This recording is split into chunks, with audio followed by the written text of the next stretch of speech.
Selamat pagi Bapak Ibu, teman-teman sekalian. Terima kasih kepada Bapak Gembala, Ibu Gembala yang telah mempercayakan tugas ini pada saya. Renungan pagi ini diambil dari Yohanes 15, 1-8. Akulah pokok anggur yang benar dan Bapakkulah pengusahanya. Saat itu Yesus mengajar. Banyak penolakan dari pemimpin Yahudi.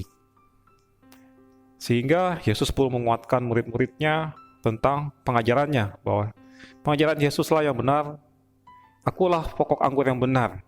Ini panduan kita untuk memilih pengajaran akhir-akhir zaman ini. Pilih yang sesuai dengan firman Tuhan. Pada ayat 2, setiap ranting padaku yang tidak berbuah dipotongnya. Dan setiap ranting yang berbuah dibersihkannya supaya ia lebih banyak berbuah. Ini analogi tanaman anggur. Nah, kita mesti belajar juga sedikit tanaman anggur ini seperti apa sifatnya. Tanaman anggur itu mempunyai sifat itu merambat kemana-mana, tumbuh subur dengan daun yang melebat di mana-mana. Anggur liar itu biasa menjalar di atas tanah, merambat kemana-mana sehingga daunnya kotor, batang rantingnya kotor, dan kena kotoran binatang, diinjak binatang, dan macam-macam. Pada saat ada petani ingin membudidayakan tanaman tersebut, dia harus membuatkan suatu penyangga. Dengan penyangga itu, daun-daun dan ranting tidak akan kotor kena tanah. Dia akan dibersihkan dan mempunyai sirkulasi dan pencahayaan yang baik. Nah, tapi tanaman anggur itu karena sifatnya itu kemana-mana, rantingnya banyak, daunnya banyak, petani itu akan melihat. Nah, yang tidak berbuah rantingnya itu akan dipotong pakai gunting besar. Karena kalau nggak dipotong itu akan menyebabkan menyerap nutrisi makanan sehingga ranting ada buahnya itu tidak akan berkembang kurang baik. Jadi memang harus dibuang karena itu sebagai parasit. Pada perumpamaan Yohanes 15 itu jelas, itu Yudas Iskariot. Zaman sekarang itu juga banyak. Gereja penuh, tapi yang nggak semuanya bertobat. Banyak yang dipanggil, sedikit terpilih. Nah, ini akan dipotong sama Tuhan. Ya, semua orang Kristen ingin bertumbuh rohani, tapi masih ada yang mencintai dosa dan masih hidup di tempat yang lama, masih terikat dengan dosa-dosa yang lama. Ya, bisa menikmati lagi malah. Ya, seperti korupsi, hidup bebas, selingkuh, macam-macam ya. Pada ayat 2b, ranting yang ada buahnya dipertahankan. Walaupun masih ada buahnya kecil-kecil, tapi udah ada tanda-tanda dia akan berbuah. Ini akan dipertahankan, dibersihkan dari debu-debunya, daunnya, agar proses fotosintesisnya menjadi lebih baik. Ayat 3. Kamu memang sudah bersih karena firman yang telah kukatakan kepadamu. Bersih karena apa? Itu firman yang dikatakan yang membersihkan. Firman dalam Alkitab. Ya, mungkin pengkhotbah udah di mana-mana mengatakan firman-Mu yang membersihkan, menikmati firman setiap saat. Nah, tapi bagi orang biasa seperti saya, mungkin tidak semudah menjalankan khotbah itu ya. Kalau saya, sejak saya bertobat, hidup baru, tahun 99, yang saya lakukan adalah, ya memang saat masih cinta mula-mula mudah ya, membaca Alkitab dari Kejadian sampai Wahyu, 1 tahun selesai sebelum 1 tahun. Kedua kali juga begitu ya kan. Tapi mulai pembacaan yang ketiga mungkin mesti ada dipaksa, karena kan kita di hidup ini kan daging masih lemah, jadi saya mesti paksa daging saya. Kadang-kadang ada teman yang menyatakan, saya bisa menikmati setiap saat firman-Mu dan saya rindu. Nah, saya nggak seperti itu.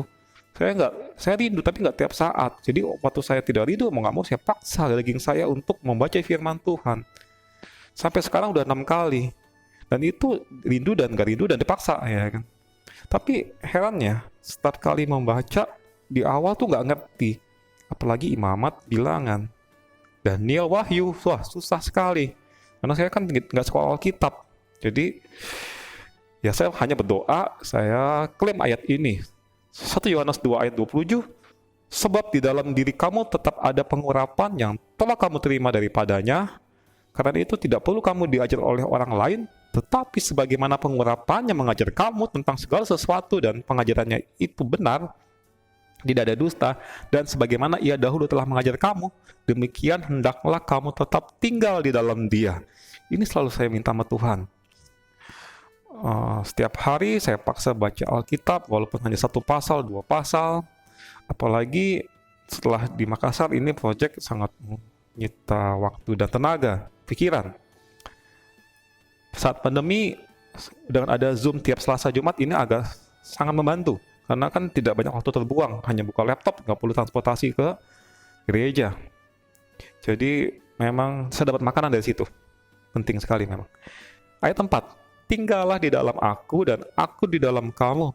Sama seperti ranting tidak dapat berbuah dari dirinya sendiri kalau ia tidak tinggal pada pokok anggur. Demikian juga kamu tidak berbuah jika kamu tidak tinggal di dalam aku. Tinggal di dalam aku, kita lihat di King James, Alkitab King James menggunakan kata abide. Kalau ditelusuri itu ada unsur kepatuhan. Jadi tinggal ya ada, saya baca lagi di Alkitab saya di versi-versi lain tuh ada stand still, artinya tuh aktif bersiap. Jadi tidak hanya tinggal di duduk, tapi kita juga aktif menyerap nutrisi dari pokok anggur itu, aktif mengenal pokok anggur itu. Jadi kita nggak diam disuapin, nggak. Ranting itu memiliki kemiripan yang hampir sama dengan pokoknya. Sifat alamiahnya sama persis dengan pokok. Bedanya, pokok itu besar, kuat, dan sumber kekuatan. Sedangkan ranting itu kecil, lemah, dan selalu butuh kekuatan di pokok. Ranting itu cuma satu alasannya, menghasilkan buah. Karena dia tempat bergantung buah. Ranting itu hanya lihat di buahnya banyak atau tidak. Kepada kita melekat itu menentukan pergaulan kita dengan Tuhan. Nah, kami itu sudah tinggal 3 kota yang berbeda, Jabodetabek, Pekanbaru, Makassar. Setiap kali kita pindah kota, kami akan cari komunitas yang membantu kita tetap melekat dan makin melekat dengan Tuhan. Karena ada ayat 1 Korintus 15 ayat 33, jangan kamu sesat. Pergaulan yang buruk merusak kebiasaan yang baik.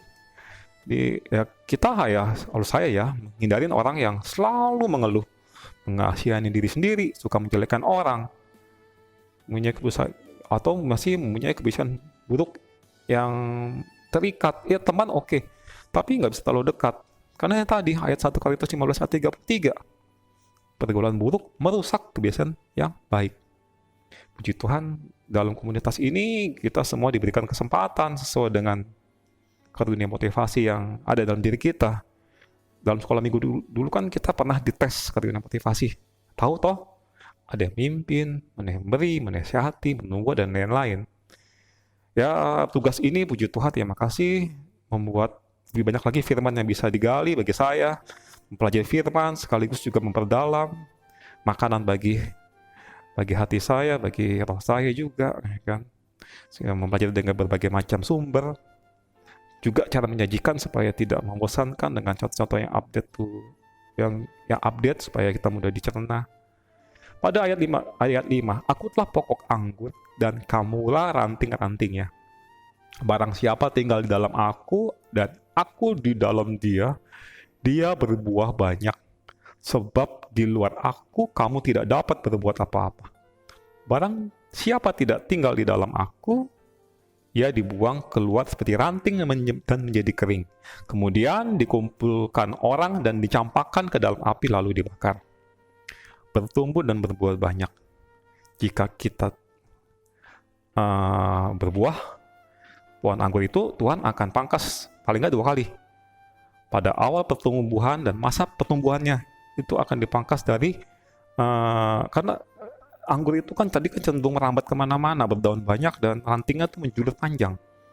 Makin panjang nutrisi makin banyak yang dibutuhkan, sedangkan buahnya nanti nggak dapat banyak nutrisi. Jadi biasanya petani akan memotong dengan gunting yang melengkung bagian yang hijau rantingnya.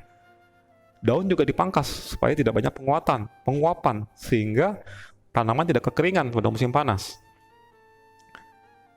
Nah, Tuhan itu menggambarkan memangkas hidup kita dari apa aja. Dia memotong bagian hidup kita yang menguras waktu dan tenaga yang harusnya diberikan untuk waktu untuk Tuhan. Kalau saya itu dulu punya mobil sedan ya, tahun 2009 Pada saat ke Pekanbaru itu dibawa, nah itu memang menghabiskan waktu karena sering dicuci, di wax, mesinnya dibersihkan, wangi dan lain-lain. Pada saat pindah ke Makassar, paksa kami hanya bisa bawa satu mobil.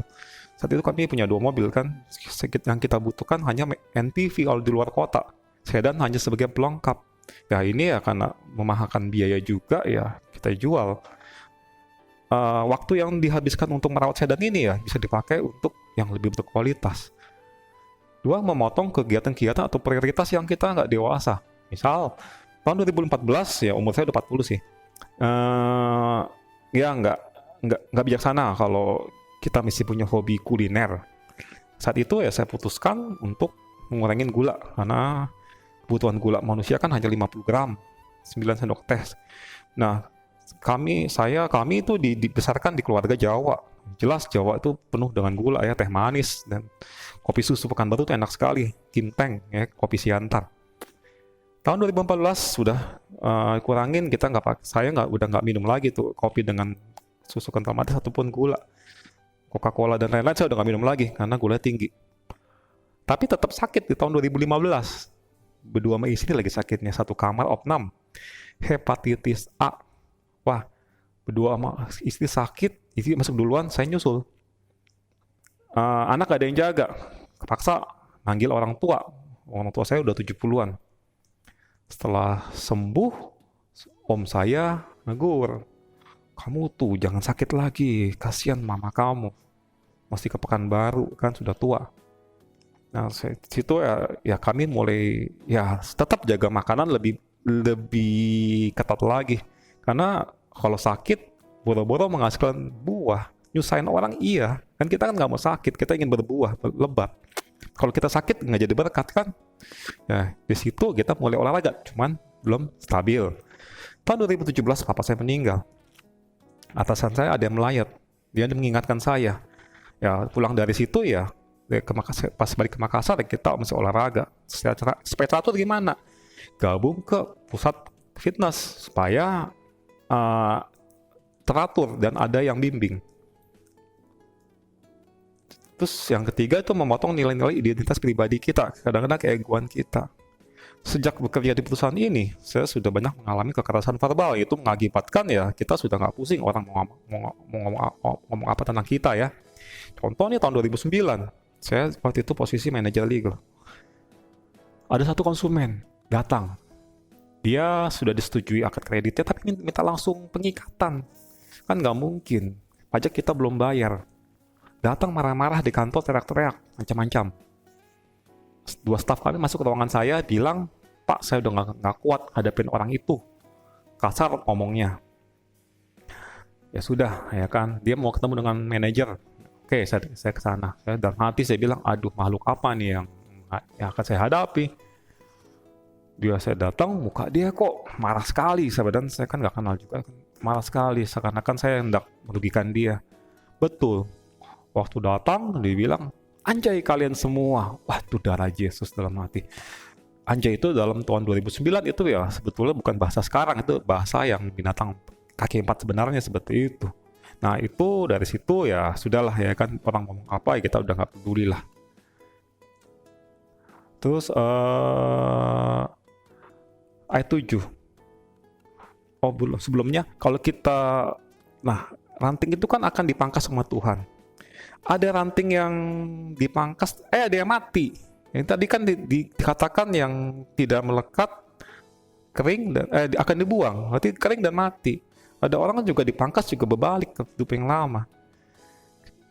Ya balik karena kata ikut Kristen kan enak kok, saya makin berat ya kan, makin nggak ada duit seperti itu, apa dia balik lagi ke hidup yang lama yang korupsi ya saya tidak tahu, tapi ya itu contoh yang saya bawa mungkin seperti itu.